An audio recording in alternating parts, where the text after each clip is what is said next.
Buen día para todos, estamos en el capítulo 49 de Parashat Vayhi. Luego Jacob llamó a sus hijos y dijo, reúnanse y les declararé lo que sucederá a usted al final de los días. Congréguense y escuchen, hijos de Jacob, escuchen a Israel su padre. Dice aquí Rashi, y les declararé, Jacob quiso revelarles al final el final de los tiempos, pero en ese momento la presencia divina se retiró de él. Y entonces comenzó a decir otras cosas. ¿Ok? Pero hay unos que dicen así, dicen muy interesante, dicen, si la persona quiere saber cuándo va a llegar el final de los días, cuándo llegará la redención, que por eso se llama Israel, se llama el Am Sekulá, ¿sí? Sekulá viene la palabra mesugal, que como decirlo así en hebreo, tú puedes decir, ata mesugala azoteche, tú puedes hacer eso, ¿sí? En hebreo sería que el pueblo que tiene el poder, por decirlo así, de lograr traer la redención al mundo. ¿Sí? Ese es el pueblo de Israel, el único. Los demás pueblos no pueden hacerlo. Solamente Israel puede hacerlo. Y se sabe que dijeron los sabios en el Tratado de Sanedrín, que ahí dijeron que la redención puede venir por dos partes. O que venga cuando Akadosh Baruj Hu dispuso que tiene que llegar. Llegó el final y llegó, así llegó. O que Israel haga teshuvá.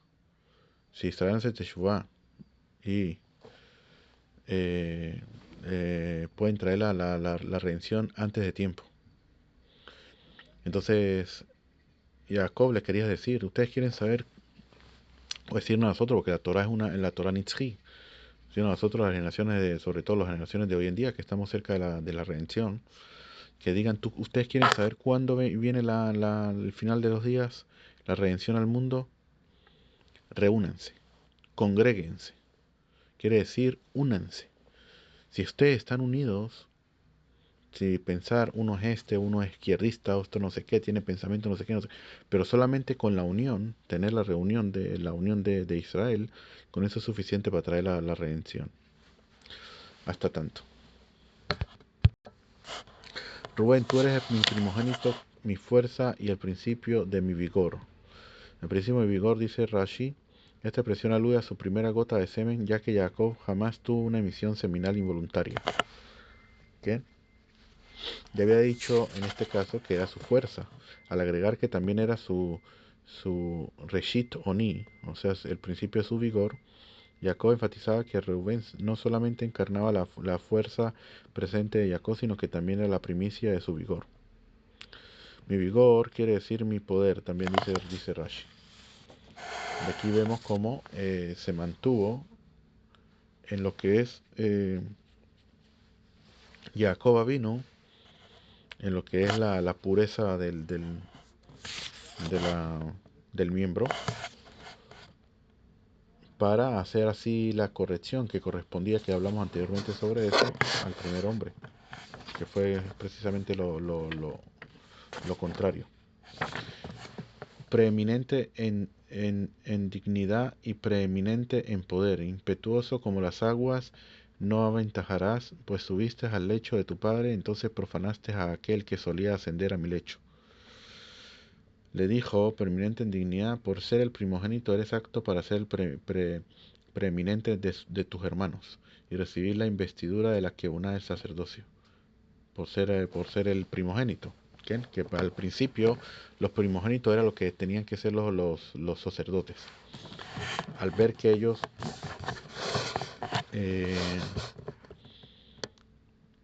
que lo que sucedió con Rubén, entonces pasó a la tribu de Leví. Preeminente en poder, dice esto, se refiere al poder de la realeza. Alude al poder del rey, lo mismo que una frase. Y Dios dará poder a su rey. ¿Y qué te hizo perder todo esto? Lo que hizo, impetuoso con mi lecho y todo lo que dice. Impetuoso como las aguas.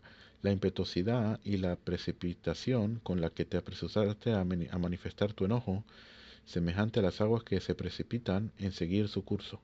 Por eso no ventejarás en decir, no tomarás en demasia todas estas ventajas que te correspondían por nacimiento. ¿Y cuál fue la precipitación? con la que actuaste, pues subiste al lecho de tu padre, entonces profanaste a aquel que había ascendido sobre mi lecho, es decir, a la presencia divina, la cual solía ascender a mi lecho cuando yo tenía relaciones, cuando él tenía relaciones con la mujer tenía la presencia divina para traer los hijos que iba a traer. Imagínate todo lo que le sucedió allí. Hasta la construcción del Mishkan en el desierto, la presencia divina solo se manifestaba en los hogares de los hombres justos. En el caso de Jacob se manifestaba de forma permanente. A esto se refiere Jacob cuando habla de aquel que solía ascender a mi lecho. Impetuoso con esta palabra es un sustantivo por lo que lleva el acento tónico a la primera sílaba y la palabra entera está localizada en pataj. Entonces sería, y además llevaría, simplemente está hablando de cómo tendría que pronunciarse según el hebreo. Mi lecho, esto significa lecho, o sea, la cama. ¿Okay? Es llamado Yetzuá, así porque sobre él se extienden las cobijas y las sábanas. Entonces quiere decir de que, ¿por qué precisamente Rubén perdió toda la primogenitura, el reinado, todo lo que él podía haber tomado por haber sido impetuoso como las aguas? ¿Por qué? Porque una persona líder, un líder, no puede actuar de una forma tan rápida como él actuó. Eso es lo que le quiere decir su papá. Tú perdiste todo esto, todo lo que perdiste, ¿por qué? Por ser impetuoso como las aguas. Y una persona que es un líder no puede ser una persona así. Porque entonces a la hora que cualquier cosa que tú no te parezcas, sin indagarlo y sin pensar qué sucedió, por qué sucedió esto o lo otro, entonces vas a sacar a la gente a la muerte, vas a sacar no, así no es un líder. Un líder tiene que ser una persona pensante, una persona que tiene que pensar por qué sucedió, qué esto, lo otro. Y al revés, en vez de actuar de una forma tan fuerte, tiene que actuar de forma de rajamín, de misericordia, de no pensar, y no voy a hacer esto, ¿por qué hizo esto? Porque actuar así de forma tan rápida. Por eso él perdió todo. Y a veces nosotros también para nosotros, de que nosotros tenemos que también actuar de una forma igualita, de no perder, no perder la paciencia con nuestros hijos, con la esposa, con los amigos, sino pensar un poco antes de reaccionar, de hacer lo que va a hacer la persona, pensar, lo que voy a hacer, ¿está bien? ¿No está bien? ¿Qué sucedería si lo hago? ¿Qué? Muy importante. Shimon y Leví son hermanos. Hermanos en el sentido de que compartieron una misma idea con respecto a matar a los habitantes de Shechem y a Yosef. Con respecto a Yosef declara, y se dijeron uno al otro, y ahora venga, matémosle. ¿Quiénes fueron los que dijeron esto? Si dice que fueron Rubén o Yehudá, no puede ser, ya que estos no estuvieron de acuerdo en matarlo. Si dice que fueron los hermanos de la siervas Bilhá y Sipá, no tampoco puede ser, ya que su odio hacia Yosef no era tan fuerte, puesto que acerca de ellos se declara, y él era joven, pero solía estar con los hijos de Bilhá y los hijos de Silpá. Y en cuanto a Isahar y Zebulun, tampoco puede ser, ya que por ser los menores no se hubieran atrevido a hablar delante de sus hermanos mayores. Por lo tanto, forzosamente debemos concluir que fueron Shimón y Leví, a quienes aquí su padre los llama hermanos, instrumentos usurpados con sus armas. Dice aquí, instrumentos usurpados. El oficio de matar es algo robado en manos de ustedes, no algo propio. Forma parte de la bendición conferida a Esaf. Ese es el oficio y ustedes lo han ocupado, lo han usurpado de él. Por lo que mataron a Shechem Ben Hamor. Sus armas, esta palabra significa utensilios de guerra. En la lengua griega, una espada es llamada makir, majerá. Según otra explicación, significa que en la tierra que habitaban solían utilizar utensilios de violencia. Que en su consejo no entre mi alma, dice Jacob. A su congregación no te unas, honra mía, pues en su furor mataron un hombre y en su deseo desjarretaron un toro. Que en su consejo no entre mi alma. Jacob alude proféticamente al acto perpetrado por Zimbri, descendiente de Shimón, cuando se reunieron los miembros de la tribu de Shimón para llevar a la mujer de Midian ante Moshe. Le dijeron, ¿está prohibida o permitida para relaciones sexuales? Si dice que está prohibida, entonces ¿quién te permitió a ti, la hija de Tro? Según esto, Jacob quiso decir que mi nombre no se ha mencionado en relación con este asunto. Por esta razón, cuando la Torá declara que el hombre del varón israelita muerto junto con su mujer midianita era Simri, hijo de Salú, líder de la casa paterna de la tribu de Simón, el versículo no dijo que Simri era hijo de Jacob. A su congregación esta frase alude a cuando Korah, que pertenecía a la tribu de Leví, reunió a toda la asamblea de los hijos de Israel para rebelarse contra Moshe y Aarón. No te unas, honra mía, ahí en ese complot. Quiere decir que mi nombre no se asocia con ellos.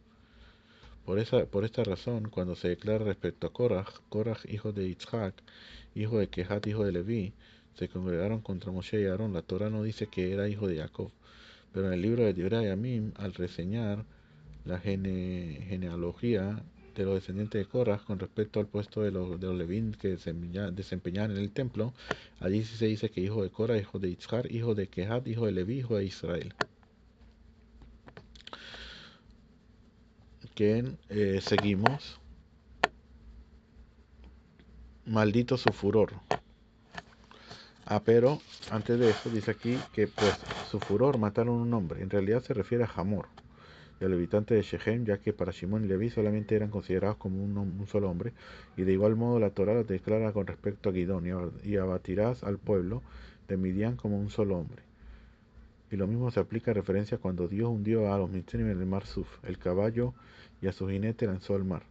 Esa es su exegesis midrashica, pero según el sentido simple, la Torah suele llamar a hombre a muchos hombres, ya que se refiere a cada uno de ellos por separado. En este caso, la frase significaría que en cólera mataron a cada hombre contra el cual se enfurecieron, y de igual modo, en la frase, y aprendió a cazar la presa, devoró hombres.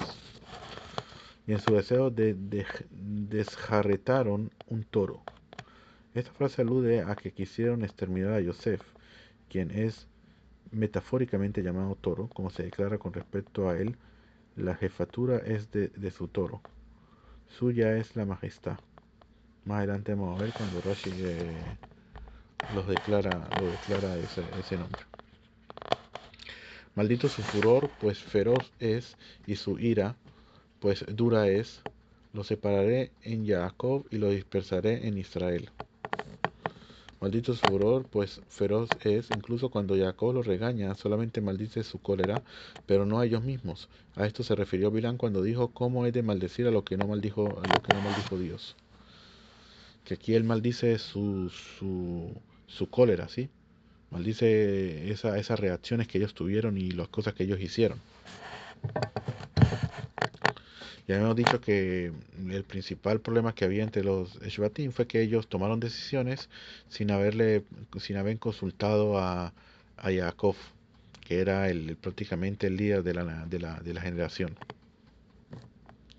Los separaré en Jacob, dice aquí, esta frase significa los separaré entre sí de tal modo que Leví no forme parte del número de las demás tribus, y de este modo quedarán divididos uno del otro. Según otra explicación, esta frase hace referencia a que ambos serían dispersados en el territorio de Israel, pues la gente pobre, los escribas y maestros de niños solamente pertenecían a la tribu de Shimón. Esto tenía como propósito que estuvieran dispersos en toda la tierra de Israel. Y en cuanto a la tribu de Leví, Jacob hizo que recorrieran los graneros de las demás tribus para solicitar las ofrendas y los diezmos para obtener de ahí su sustento. Vemos pues que la dispersión de Leví fue de un modo más honroso. Ahora viene Yehudá. Yehudá, a ti te reconocerán tus hermanos, tu mano estará en la cerviz de tus enemigos, y ante ti se inclinarán los hijos de tu padre. Cachorro de león es Yehudá, de la presa, hijo mío, ascendiste, se arrodilló, yació como león viejo, ¿quién lo levantará? No se apartará el cetro de Yehudá, ni el legislador de entre sus pies, hasta que venga Shiloh, y suya será la asamblea de naciones. Amarra a la vid su borrico, y al sarmiento de la cría de su asna, lava su vestimenta en vino, y en sangre de uvas su manto, bermojo de ojos por vino, y blanco de dientes por leche. Entonces, vamos a ver qué tanto nos dice Rashi sobre eso. Yehudá, a ti te reconocerán tus hermanos. Como Jacob había regañado duramente a los primeros hermanos por sus faltas, Yehudá comenzó a retroceder para que su padre no lo reprendiera por lo sucedido con Tamar. Entonces Jacob lo llamó con palabras conciliatorias, como diciéndole: Yehudá, tú no eres como ellos. Tus manos estarán a servir a tus enemigos. Esta profecía se cumplió en los días de David, quien dijo a Dios: tú has hecho que mis enemigos me den la cerviz y huyan. Los hijos de tu padre, como sus hijos, procedían de varias mujeres. Aquí Jacob no dijo los hijos de tu madre, como Isaac se había expresado. Cachorro de león, Jacob enunció esta profecía en referencia al rey David. Quería decir, al principio de su vida, David era un cachorro, como se declara en el que el pueblo de Israel dijo a David, incluso desde antes, pero cuando Shaul era rey sobre nosotros, eras tú quien hacía entrar y salir al pueblo de Israel, pero al final se convirtió en león, cuando los israelitas lo coronaron rey sobre ellos. Y por esta razón el Targum Onkelos tradujo esta expresión por el al principio tendrá dominio, es decir, en su principio. De la presa, es decir, de aquello de lo cual sospeché de ti cuando dije: un animal feroz lo ha devorado. De seguro Yosef ha sido despedazado. En este caso, la expresión animal feroz hace alusión a Yehuda, quien era comparado a un león. Hijo mío, ascendiste, es decir, te sustrajiste del crimen de matar a Yosef, y en vez de ello dijiste: ¿qué ganaremos con su muerte? Y del mismo modo actuó Yehudá en el caso de la condena de la muerte de Tamar, cuando confesó: justa es.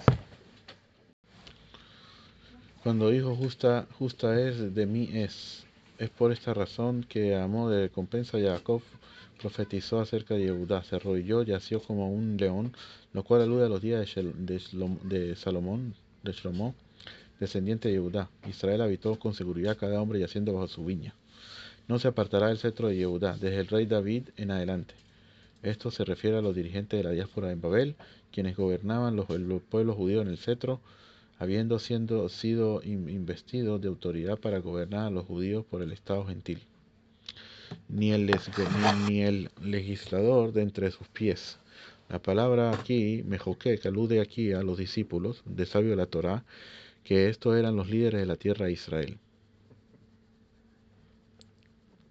hasta que venga Shiloh, es decir, hasta que venga el rey Mesías, ya que a él le pertenecerá la autoridad real,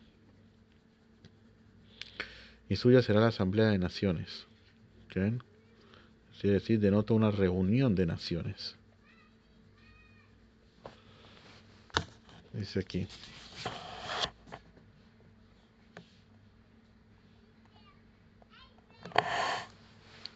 amarra la vid su borrico. En esta frase Jacob profetizó sobre el territorio de Yehudá, el cual produciría vino como un manantial. Dicha región sería tan productiva que cualquier hombre de Yehudá atará su borrico a una viña y lo cargará con las uvas de una sola vid, y con una sola cepa cargará al pollino de un asno. Sarmiento, se refiere al sarmiento largo. Lava en vino. Todas estas frases aluden a una abundancia de vino. Sumanta, dice esta palabra, denota un cierto tipo de vestimenta, pero no existe ningún término análogo en la escritura. Amarra, dice aquí, quiere decir amarra, que levanta, o que se refiere a la ostri, que esa palabra ostri quiere decir amarra, como dijo aquí en el versículo. Vamos a ver aquí: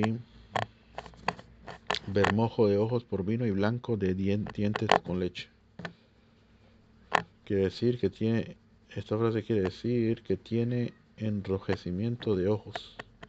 La Torá quiere esta expresión porque en efecto así sucede con los bebedores de vino. Cuando beben, sus ojos se enrojecen por leche, es decir, debido a la abundancia de leche, pues en su tierra habrá buenos pastos para el rebaño que produce leche.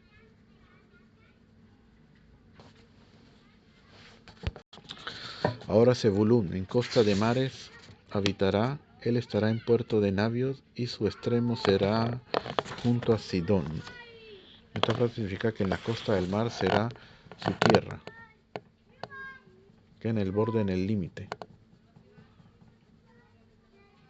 Pues Zebulún, dice aquí, ¿por qué se encontraba allí? Esta frase quiere decir que la tribu de Zebulún se hallará frecuentemente en la costa donde atracan los barcos, en la zona del puerto hacia donde los barcos llevan la mercancía, pues Zebulún se dedicaba al comercio y proveía el sustento a la tribu de Isahar, cuyos miembros se dedicaban al estudio de la Torá.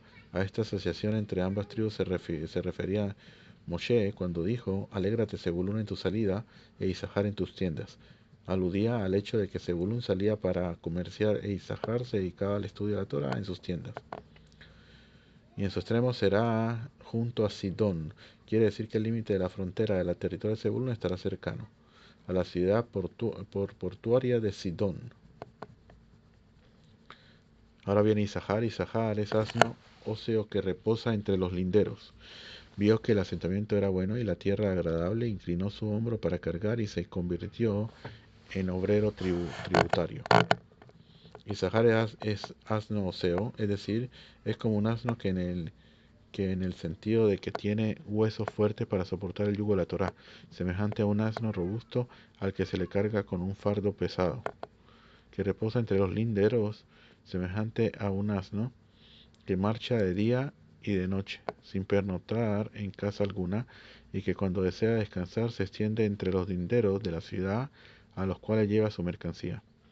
Vio que el asentamiento era bueno, es decir, vio que como porción suya en la tierra de Israel, una región bendita y buena para dar frutos.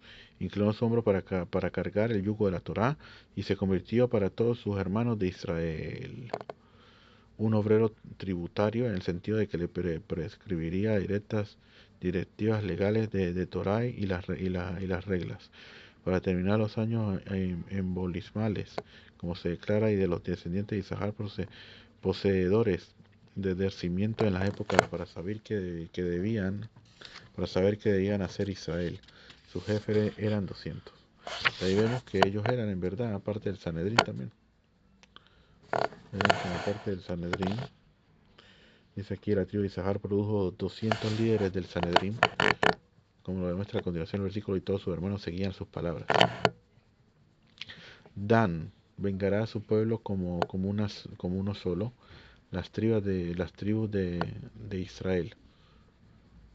Dan vengará a su pueblo, está alude a lo que cobrará venganza de su pueblo contra los Pilishtim. Como un solo las tribus de Israel. Esta frase alude a que todo Israel será como un solo hombre con el que apoyarlo, y él vengará a todos los miembros de Israel. Jacob dijo esta profecía acerca de Shimshon, que es Sansón, juez de Israel. También puede interpretarse la frase en el sentido de que como la más singular de las tribus.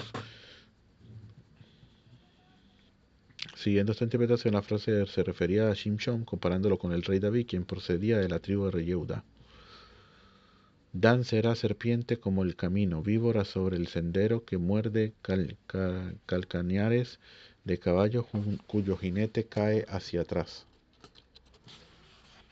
Dice aquí Rashi: víbora. Este término designa a una especie de ofidio. ¿Qué? Y yo digo que la víbora es llamada así porque sisea cuando muerde. Que muerde calcañares de caballo, así es la naturaleza de las víboras. Morder calcañares de caballos. Él le muerde las patas a los caballos. Jacob comparó a la tribu de Dan con una víbora que muerde calcañares de caballo cuyo jinete cae hacia atrás, a pesar de que la víbora no la toca. Y la analogía de esta frase la hallamos en el caso de Shimshon, sobre quien fue dicha la profecía, y Shimshon se agarró de las dos columnas centrales y las derribó, y los que estaban sobre el techo murieron sin que él los tocara.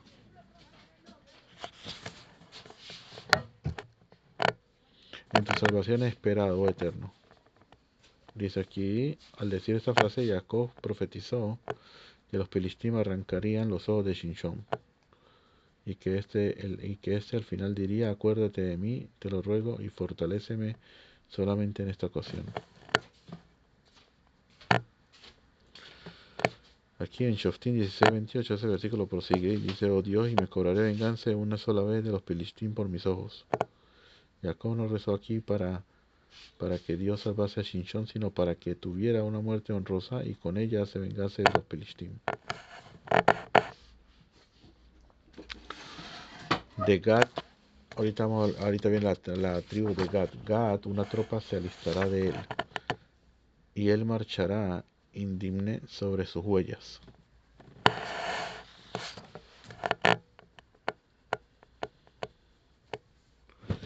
Dice Rashi aquí que esto dice tropa, regimiento, y así también las clasificó Rabbi Menachem ben Saruk.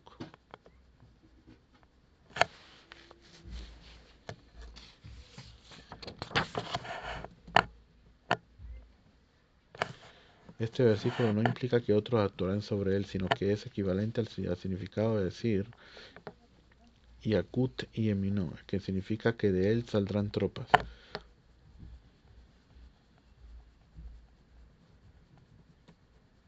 Esta alude a que los miembros de la tribu de Gad cruzarían el río Yardén junto con sus hermanos para hacer la guerra a los Kenanim, cada uno de ellos armado hasta que la tierra de Israel fuese conquistada. Y marchará indemne sobre sus huellas, dice Rashi. Esta frase alude a que después de hacer la guerra de conquista, todas sus tropas regresarán sobre sus huellas, hacia la heredad que habían tomado al otro lado del Yardén, sin que de ellas falte hombre alguno. Sobre sus huellas, esta expresión significa que regresarán por los mismos caminos y las sendas que marcharon. Ahora en la tribu de Asher, oleoso será su alimento, y él proveerá manjares reales.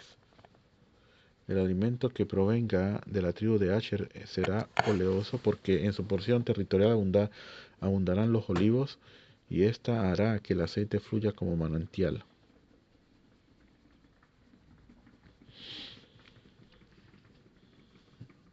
Naftali es sierva lanzada a la carrera que expresa dicho de hermosura. Una sierva lanzada, esta metáfora alude al valle de Ginosar, donde los frutos maduran rápidamente, semejante a una cierva que es rápida para correr, que expresa dicho de hermosura. Esta frase debe ser entendida tal como la traduce el Targum. Según otra explicación, Jacob profetizó sobre la guerra que Israel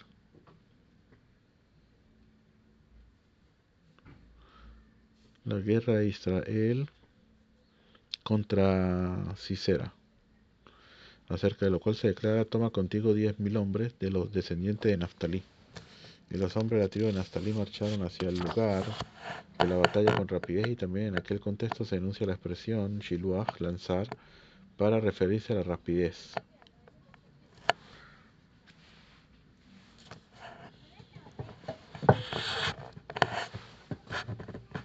Dice aquí, esto aludiría también a que a causa de la ayuda de los 10.000 hombres de Naftalí, la profetisa Débora y el líder del ejército judío Barak entonaron un canto de agradecimiento a Dios por la victoria.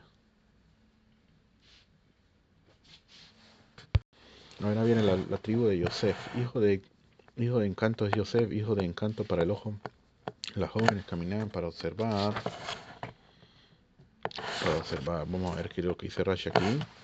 Hijo de encanto, dice, esta expresión se aplica a un hijo que posee gracia, encanto. Hijo de encanto quiere decir de que su encanto estará extendido sobre el ojo que lo observe. Las jóvenes caminaban para observar. Esta frase alude a que las jóvenes de Egipto caminaban sobre los muros para poder observar la hermosura de Yosef. Y a pesar de que el versículo habla de muchas mujeres, la Torah utiliza el verbo tza'adah, que literalmente está en singular, caminaba, porque cada una de ellas caminaba en el lugar de donde verlo a él, de donde podía observarlo mejor, que dice aquí Rashi. De encanto, dice Rashi, es solo un embellecimiento estilístico, semejante a la frase por el asunto de los hijos del hombre. Para observarlo, como lo dice el Targum Onkelos, que habla es más sobre para observar, Y también dice Targum que los dos tribus surgirán de los hijos de Yosef.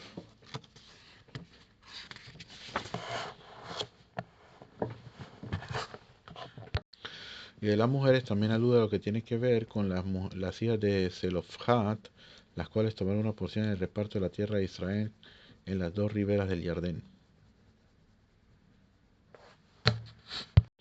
Y además de esas explicaciones también dice, por ejemplo, cuando Esau vino al encuentro de Jacob, en todos los casos las madres procedieron a sus hijos para postrarse ante él. Pero con respecto a Rachel está escrito que se acercó Yosef y luego Rachel se postraron. Yosef se dijo, este malvado tiene una mirada descarada y quizás le eche el ojo a mi madre. Entonces se colocó delante de ella y alargó toda su estatura con el fin de cubrirla. Por esto su padre lo bendijo diciéndole lo que quería decir, te agrandaste a ti mismo, Yosef, sobre la mirada de Esaf, pero ello te ha hecho merecedor de la grandeza. También significa que las mujeres caminaban para contemplarte cuando salía de la porción de Mitzrayim. Además, nuestros maestros también interpretan la frase en el sentido de que el mal de ojo no tendría poder sobre su descendencia. Y también cuando Jacob bendijo a Menashe y Efraín, les bendijo comparándolos con peces sobre los que el mal de ojo no tiene poder. Lo amargaron y se volvieron adversarios suyos, lo odiaron los dueños de saetas. Pero su arco se asentó con firmeza y sus brazos fueron adornados con oro de manos del poderoso de Jacob. De allí se hizo pastor de la roca de Israel. Vamos a ver qué dice aquí Rashi. Lo amargaron y se volvieron adversarios. Sus hermanos lo amargaron y también Putifar y su mujer lo amargaron al enviarlo a la cárcel. Se volvieron adversarios, esto es decir que los hermanos se convirtieron en adversarios suyos.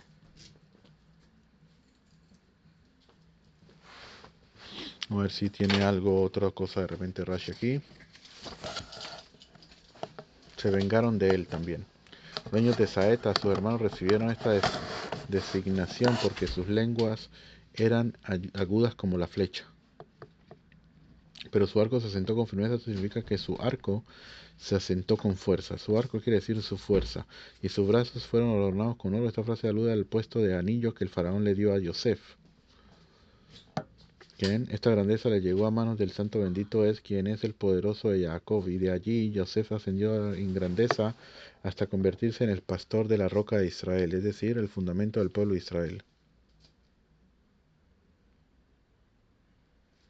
Su profecía se volvió sobre ellos, aludiendo a los sueños de Yosef que soñó acerca de ellos. Y este cumplimiento de sus sueños fue porque cumplió la Torá en secreto.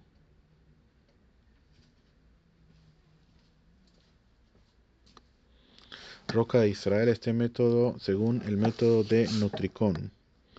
Quiere decir como un acrónico de Av y Ben, padre e hijo, y lo traduce como padre e hijos, en referencia a Jacob y a sus hijos.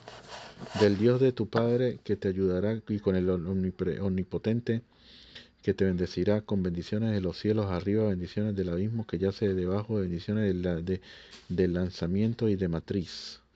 El Dios de tu padre, dice que Rashi, te sucedió esto y por lo tanto Él te ayudará. Y con el omnipotente, es decir, y porque tu corazón estuvo con el santo bendito es, cuando no escuchaste las palabras de tu señora para acostarse con ella y por eso Él te bendecirá.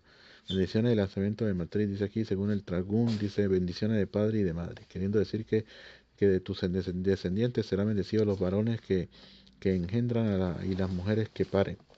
Pues los varones emitirán semen apto para concebir y las mujeres no abortarán su feto de su vientre. Lanzamientos, dice el Targum, ciertamente será asetiado, del mismo modo que se utiliza Shadaim, ¿okay?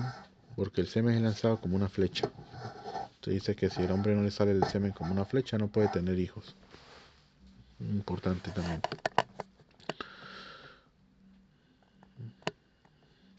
Las bendiciones a tu padre se impusieron a las bendiciones a mis progenitores, hasta el confín de los collados del mundo. Ellos estarán sobre la cabeza de Yosef y sobre la coronilla del apartado de sus hermanos. Bien.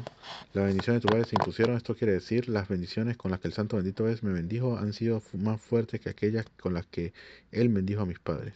Hasta el confío de los collados del mundo, pues mis bendiciones se hicieron fuertes hasta los límites últimos de los caballos del mundo, ya que él me dio una bendición abierta, sin límites, que llegaba hasta los cuatro extremos del mundo. Como se declara, irrumpirás con fuerza hacia el oeste, hacia el este, hacia el norte y hacia el sur.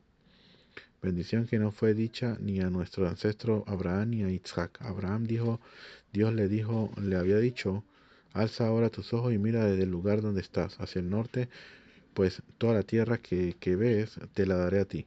Pero en esa ocasión Dios solamente le mostró la tierra de Israel. Y a Isaac le dijo, y a ti y a tu descendencia daré todas estas tierras, y confirmaré el juramento que juré a Abraham. Y en esto se refirió el profeta Yeshayahu cuando declaró en nombre de Dios, te alimentaré de la herencia de tu ancestro Jacob, pero no dijo de la herencia de Abraham. Mis progenitores, este vocablo está relacionado con la palabra erayón, concepción, embarazo, también. ¿Okay? Así pues se refiere a los que me engendraron en el vientre de mi madre. Hasta el confín, dice Rashi, hasta los extremos. ¿Okay? Esto es semejante a la frase que dice, y marcarán los límites de su frontera oriental, marcarán un límite hacia la entrada de Hamat.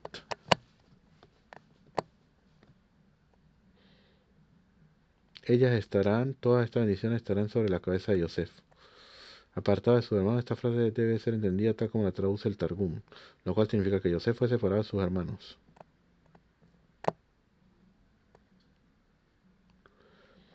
Que se aparten, dice aquí, también semejante a lo que dice, que se aparten de las cosas consagradas de los hijos de Israel, se apartarán hacia atrás. Por su parte, nuestros maestros interpretaron la frase, su arco se sentó con firmeza en referencia a la subyugación que Yosef hizo de sus pasiones frente a la mujer de su Señor. Según esto, la Torá metafóricamente llama arco a sus pasiones en alusión al que el semen es arrojado como una flecha. Benjamín. Aquí dice otra cosa, dice otra cosa aquí también. Rashi esto aludiría a que el semen de Yosef salió de los dedos de sus manos. Se dispersaron. El tratado de Sotá habla sobre eso, pero son cosas más profundas. ¿Qué fue lo que sucedió? Que dice que salieron 10 tipot, 10 gotas sobre los dedos de las manos. ¿Qué fue lo que sucedió? Cuando él se fue de la... Supuestamente que casi está con la mujer del Putifar. Entonces dice que él perdió 10 tipot. Y eran como las 10 otras 10 de tribu que él tenía que tener. Y al final solamente estuvo a Efraim y Menashe.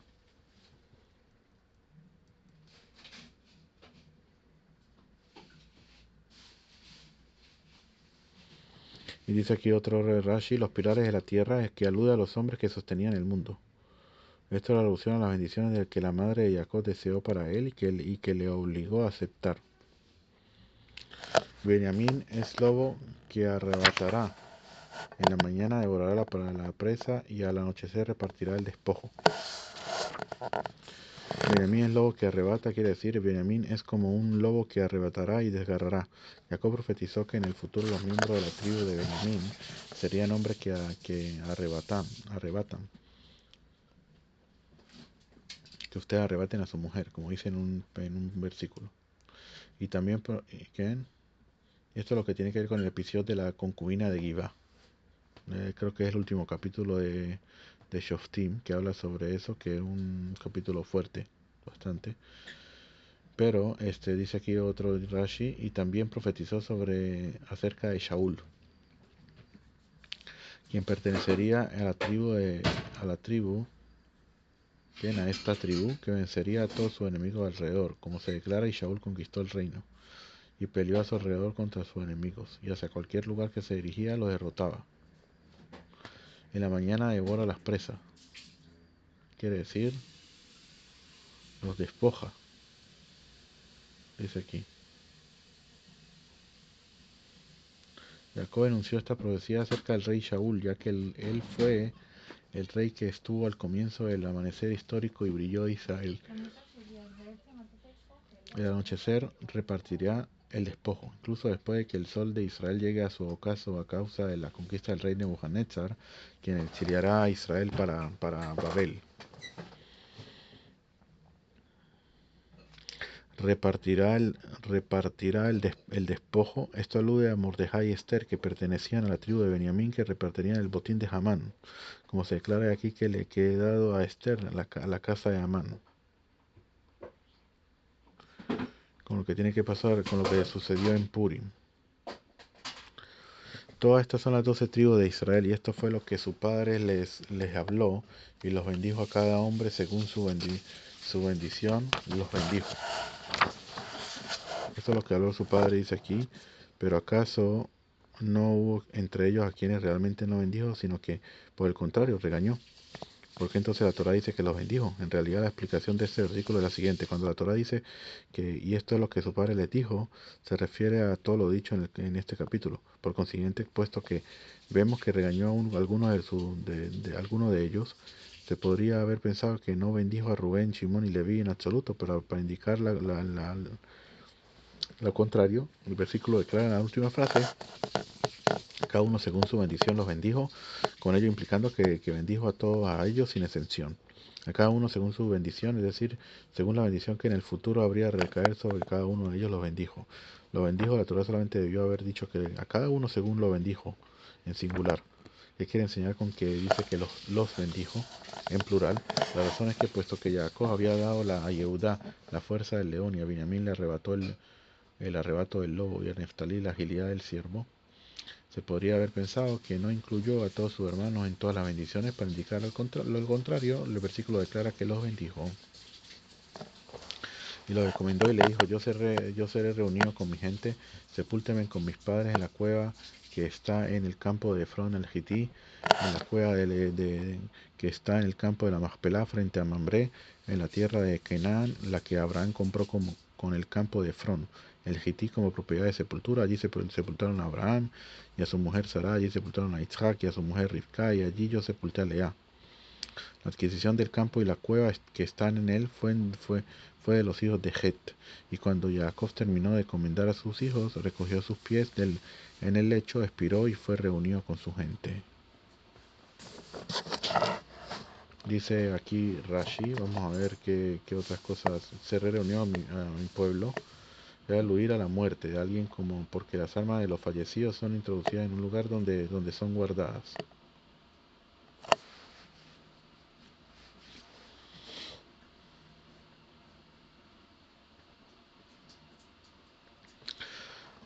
La frase con mis padres quiere decir, lo literal con mis padres, recogió sus pies, es decir, encogió sus pies, expiró y fue reunido. Pero con respecto a Jacob no se enunció la expresión muerte, y al respecto nuestro maestro declaró: nuestro ancestro Jacob no ha muerto. ¿Qué? En Tanit 5b no quiere decir que físicamente no haya muerto, pues más adelante vemos que su cuerpo fue embalsamado.